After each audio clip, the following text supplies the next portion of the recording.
My sister was so sure I'd give her my house that she gave up her lease and moved her belongings in. While I was away, her face when she realized she'd either be homeless or arrested was priceless. After years of saving and living frugally, I finally bought my dream apartment 2 years ago, a beautiful two-bedroom place in a high-rise downtown.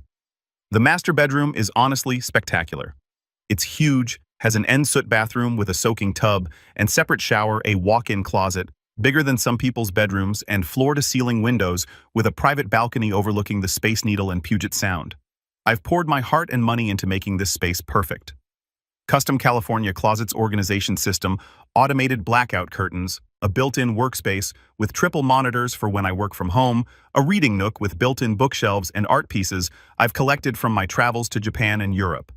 The suite has heated floors, a bidet, and a rain shower system I splurged on. This room is my sanctuary. My sister Emily, 26F, works as an elementary school teacher.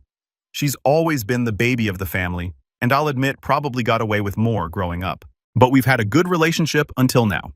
She got engaged last month to her boyfriend Tyler, 27M, who works in retail management. They've been together for 3 years and currently rent a studio apartment in a less expensive part of the city. Since the engagement, Emily has been visiting more frequently. At first, I was happy about it. We'd grab coffee, she'd talk about wedding plans, and it felt like we were closer than we'd been in years. I should have recognized the reconnaissance mission for what it was. Last Saturday, she came over for what I thought was a casual lunch. We were sitting in my living room enjoying sandwiches from the deli downstairs when she dropped the bomb. So James, she started setting down her drink with this serious expression. I've been thinking about the bedroom situation. I was confused. What bedroom situation? She gestured around my apartment like it was obvious. Well, your master bedroom. It's really too luxurious for just one person, don't you think? I laughed, thinking she was joking. Good thing I'm the one person who paid for it then. Her face didn't change. I'm being serious. Tyler and I are getting married next year. We need more space than you do. It would make so much more sense for us to have the master bedroom. You could easily fit in the guest room. It's perfectly adequate for a single guy. I stared at her, waiting for the punchline. It never came. Emily, are you seriously suggesting I give up my bedroom in my apartment to you and Tyler? She leaned forward, using what I now recognize as her teacher explaining to a difficult child voice. Think about it logically. You're one person in a king-sized bed. Tyler and I would be 2 people. We need the closet space for both our clothes. The suite would be so much more convenient for a couple getting ready in the mornings, and that balcony would be perfect for romantic evenings. When do you even use it? Every morning with my coffee, I said flatly, because it's my balcony and my bedroom in my apartment. She rolled her eyes. You're not listening. I'm not saying we'd take over your apartment, just the bedroom. We could work out a fair arrangement. Maybe we could even contribute something toward the mortgage to help out. Help out? I don't need help. I can afford my mortgage just fine, which is why I bought this place. God, why are you being so selfish? She was getting upset now. Do you know how hard it is for young couples to find affordable housing in this city? Tyler and I are trying to save for our wedding and our future. Meanwhile, you're here hoarding all this space you don't even need. Hoarding Emily. I bought this apartment with my own money that I earned at my job. Family helps family, she said, pulling out what I knew was going to be her trump card. Mom and Dad helped you with college. They paid for both our colleges equally, and I've already paid them back my portion, which you know. She stood up abruptly. I can't believe you're being like this. I thought you'd be happy for me finding love and starting a new chapter. Instead, you're choosing square footage over your own sister's happiness. My square footage that I pay $2,800 a month for, plus HOA fees, plus property taxes. She stormed out, slamming the door. I figured that would be the end of her ridiculous request. I was wrong. The next morning, my phone started blowing up. My mother called, her voice dripping with disappointment. James, Emily told me about your conversation. I have to say I'm surprised by your attitude. My attitude, Mom? She wants me to give up my bedroom. She wants to share the space. There's a difference. And frankly, it would be good for you to learn to share. You've been living alone too long. You're becoming selfish. I'm selfish because I want to sleep in the bedroom I pay for. You're selfish because you can't see past your own needs. Emily is getting married. This is a special time for her. The least you could do is consider her feelings. My dad texted later. Your mother is upset. Maybe just think about it. Then the guilt campaign started. Emily began texting me links to articles about the housing crisis in Seattle Stories about families living in cars, statistics about how millennials can't afford homes. Each message ended with something like, "But I guess some of us are lucky enough to have more than we need." She posted on Facebook about how blessed she was to have Tyler, who understands that life isn't about material possessions, but about building a future together. The subtext wasn't subtle. By Wednesday, I'd heard from 3 aunts, 2 uncles, and my grandmother, all with variations of family, helps family, and disappointment that I wasn't stepping up for my sister. Here's what gets me. Emily has options.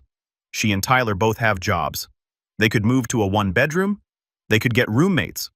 They could move to a less expensive neighborhood. But instead, her solution is that I should give up my master bedroom and live in my guest room like some kind of tenant in my own home. The guest room, by the way, is 10 by 11 feet. It has one small window facing the parking structure. No closet, just a wardrobe I assembled from IKEA. I use it for my platine-free weights and storage. But apparently that's perfectly adequate for me. Am I crazy? Is there some universe where this request makes sense? Because everyone in my family is acting like I'm the unreasonable one, and I'm starting to question reality itself. Update 1. 2 weeks later, the situation has escalated beyond anything I could have imagined, and I need to document this insanity. After my original post, I tried to put the whole thing behind me. I figured Emily would realize how ridiculous her request was, and we'd move on. Instead, she apparently took my silence as an opportunity to escalate her campaign. She texted me last Sunday asking if she could come over to clear the air and apologize for coming on too strong. I'm an idiot who believes in second chances, so I said yes. She asked if she could bring Tyler because he feels bad about the whole misunderstanding too. They showed up at 2 p.m. with Starbucks and apologetic smiles. Emily hugged me and said she'd been too emotional before. We sat down in the living room, and for about 5 minutes I thought we were having a breakthrough. Then Emily said, "So we've been thinking about how to make this work for everyone." My stomach dropped. Make what work? The bedroom situation. We realized we came at it wrong before. Tyler, show him what we put together. Tyler, looking like he'd rather be anywhere else, pulled out his phone and showed me they'd created a whole financial breakdown. A current rent, they pay $1,800 per month for their studio. A proposed rent to me, $400 per month for the master bedroom. Savings. I'd have not having to clean such a large space. Benefits to me, built-in friends, home-cooked meals, someone to watch the apartment when I travel. See, Emily said brightly. Everyone wins. How do I win? By paying $2,800 a month to live in my own guest room while you pay $400 to live in my master. You're not looking at the intangibles, she insisted. Family connection, coming home to people who care about you, shared meals. I don't want roommates. That's why I bought my own place. That's when she pulled out the measuring tape. Well, let's just see if our furniture would even fit before we reject the idea completely, she said, already heading to my bedroom. I followed in disbelief as she burst into my room and started measuring walls, talking rapidly to Tyler. Our dresser would go perfectly here. And look, there's room for both nightstands. Oh, and this closet, Tyler, come look at this closet. She was in my walk-in closet, running her hands along my custom shelving when she said the thing that made me snap. We'll need to take out some of these shelves, but that's fine. James doesn't need this much space for one person's clothes. Get out. They both froze. Emily tried to laugh it off. James, get off of the apartment now. Tyler mumbled something about leaving, but Emily doubled down.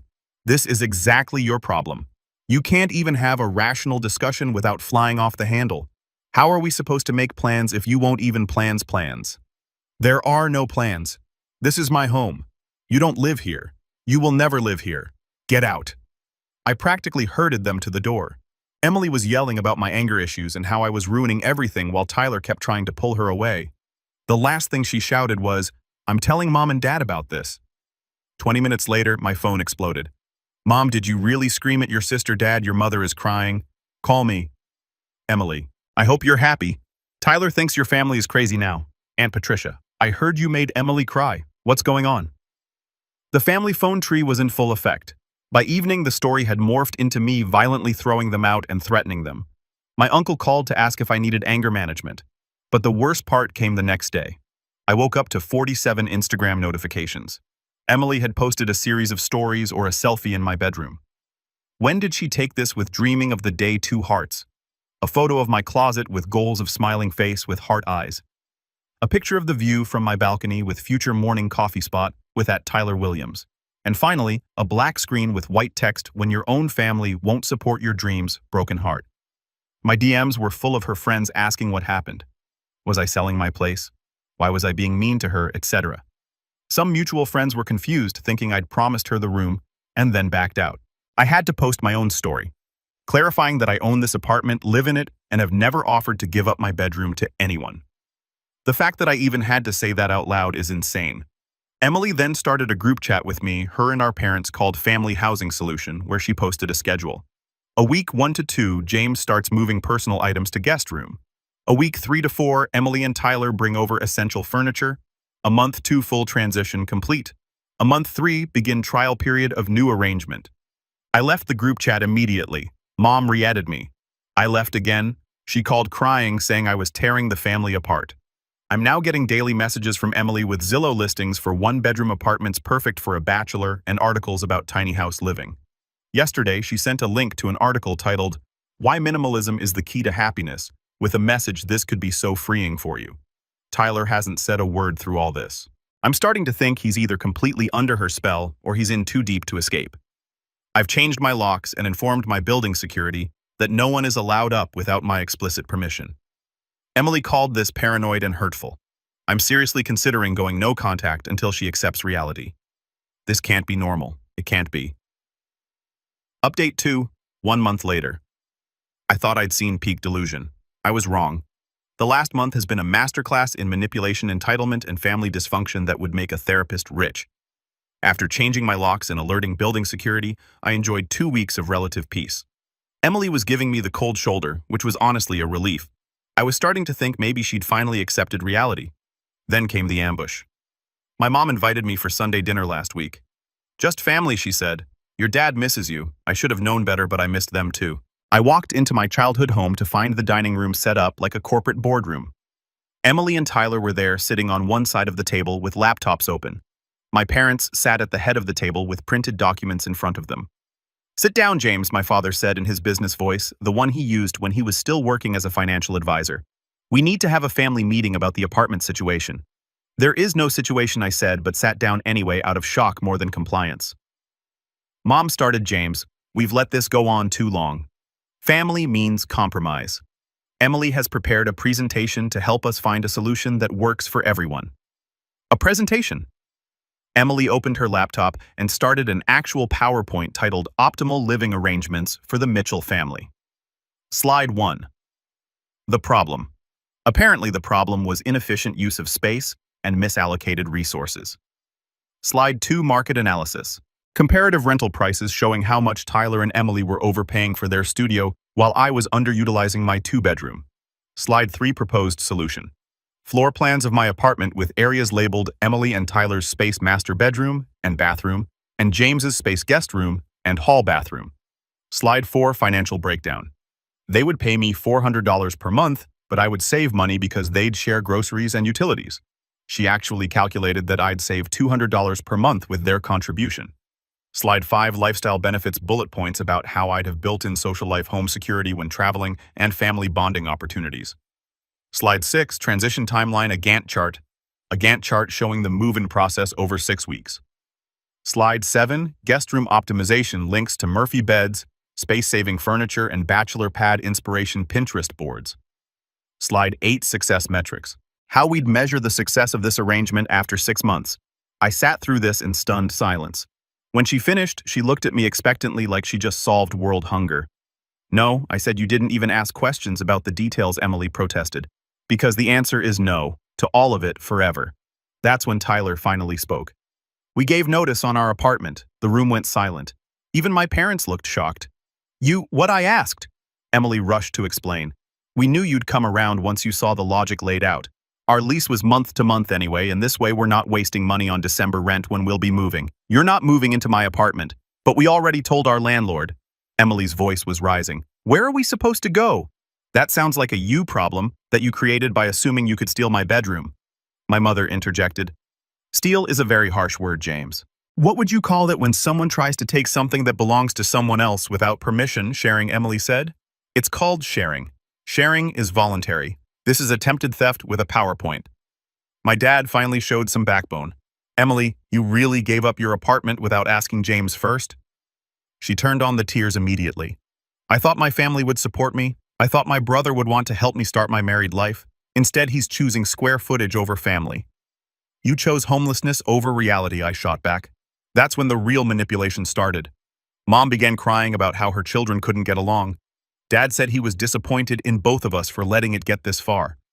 Emily sobbed about how her engagement was being ruined, how she'd have to postpone the wedding because they'd need to spend their savings on a security deposit somewhere else. Tyler sat there looking like he wanted to disappear into the floor. I stood up to leave. Emily, you created this problem. You fix it. And to be crystal clear, if I find out you've been in my apartment without permission, I'm calling the police. You'd call the police on your own sister? My mom gasped. If she breaks into my home? Yes. I left to the sound of Emily wailing and my mother trying to comfort her while shooting me disappointed looks. That was a week ago. Since then, Emily has been calling me from different numbers after I blocked her, and my parents have been alternating between guilt trips and anger. Various relatives have reached out to tell me I'm breaking my mother's heart. Emily started a GoFundMe for her emergency housing situation. It raised $73 mostly from her teacher friends. She's been apartment hunting and apparently telling landlords she needs a place urgently because her brother evicted her. I know because one landlord called my building to verify since she listed my address as her previous residence. But here's the kicker. Tyler reached out privately yesterday. He wanted to meet for coffee. Against my better judgment, I agreed. He looked exhausted. Apparently, Emily had convinced him that I'd already agreed to the bedroom swap months ago and was now backing out. She'd shown him edited text conversations where my "we'll see" responses to her visiting were framed as agreement to the plan. He only found out the truth during the family dinner when I clearly had no idea about any of it. Man, I'm sorry, he said. I didn't know she was like this. She made it sound so reasonable when she explained it. Family helping family and all that. I asked him why he was still with her. He stared into his coffee for a long moment. The wedding invitations are already sent. Deposits are paid and maybe she'll calm down once we have our own place. Poor bastard. I gave him the number for a good couples therapist and wished him luck. He's going to need it. As of today, Emily and Tyler are crashing with her friend while apartment hunting. She's posted multiple times about family betrayal and starting fresh despite setbacks. My mom calls daily to update me on Emily's apartment search as if I care. Each call ends with, "I hope you're happy." Or, "I hope you can live with yourself." I'm living with myself just fine in my own bedroom in my own apartment where I belong. Update 3. 3 months after original post. This is my final update because I've had to take legal action and I'm done with this entire circus. After my last post, things were relatively quiet for a few weeks. Emily found a 1-bedroom apartment more expensive than their old place, which she made sure everyone knew. And I thought maybe we could move past this. I was prepared to slowly rebuild our relationship once she accepted reality. I should have known the silence was just the calm before the storm. 3 weeks ago, I went to Vancouver for a work conference, a 5-day trip. I'd been hesitant to leave given everything that happened, but I had presentations to give and couldn't miss it. I made sure building security knew I was gone and reminded them about the no visitors policy. When I came back, something felt off the moment I walked into my apartment. Nothing obvious at first, just that feeling when things aren't quite where you left them. Then I went into my bedroom. My furniture had been rearranged completely. My bed was against a different wall. My reading chair was gone, replaced with a vanity table I'd never seen before. There were throw pillows everywhere, pink and gold ones that absolutely weren't mine.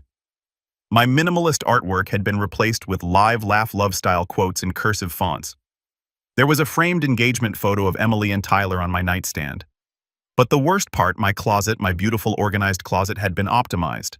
My clothes were crammed into 1/3 of the space. The rest was filled with Emily's things, dresses, shoes, bags, all organized with little labels. She'd even installed additional rods and shelving drilling into my custom system. I stood there in shock, then rage, then pulled out my phone to call the police. That's when I noticed the calendar on my kitchen counter. The same one from before, but now with official move-in dates and a roommate agreement contract with signature lines. I checked my security camera footage. Thank God I had a hidden one Emily didn't know about. 3 days into my trip, my mother had come to the building. She told security she needed to water my plants. I don't have plants, and that I'd given her permission. She had a key. Turns out, she'd had copies made from the spare I'd given her years ago for emergencies. The footage showed her letting in Emily, Tyler, and 2 of Emily's friends. They spent hours redecorating. Emily narrated the whole thing like she was on HGTV. This is where we'll put our wedding photos, and Tyler's gaming setup will be perfect here. They'd even started moving boxes of their things in. I called the police immediately. While waiting for them, I documented everything with photos and videos. The officers who showed up were professional, but clearly thought this was just a family dispute until I showed them the lease, the security footage, and the cease and desist letter I'd sent previously. Emily and Tyler were at my apartment within an hour, alerted by my mother. Emily tried to spin it as a surprise makeover and that she was helping me prepare for their move in. She actually told the police that we had a verbal agreement and she was just getting things ready. The officers made them remove every single item they brought in. Emily cried the entire time, alternating between calling me heartless and begging me to see reason. Tyler said nothing, just moved boxes with dead eyes.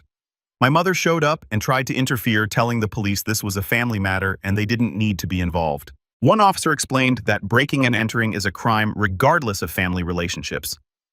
Mom actually said, "It's not breaking in if you have a key." I pressed charges yes against my own mother and sister. The fallout was immediate and nuclear, and my father called me screaming, then crying, then screaming again. Emily posted a sob story on Facebook about being arrested for trying to help my brother. Extended family members blew up my phone with everything from death threats to Bible verses, and my grandmother left me a voicemail saying I was no longer her grandson. Emily's friends started a harassment campaign on social media, and my mother told everyone I was having a mental breakdown and needed help. But here's what also happened. I implemented stricter security protocols. I got a restraining order against Emily, and my lawyer sent letters to my parents and Emily demanding the return of all keys. I installed additional locks and a new security system. Tyler broke up with Emily. That last one surprised me. Tyler called me a week after the incident.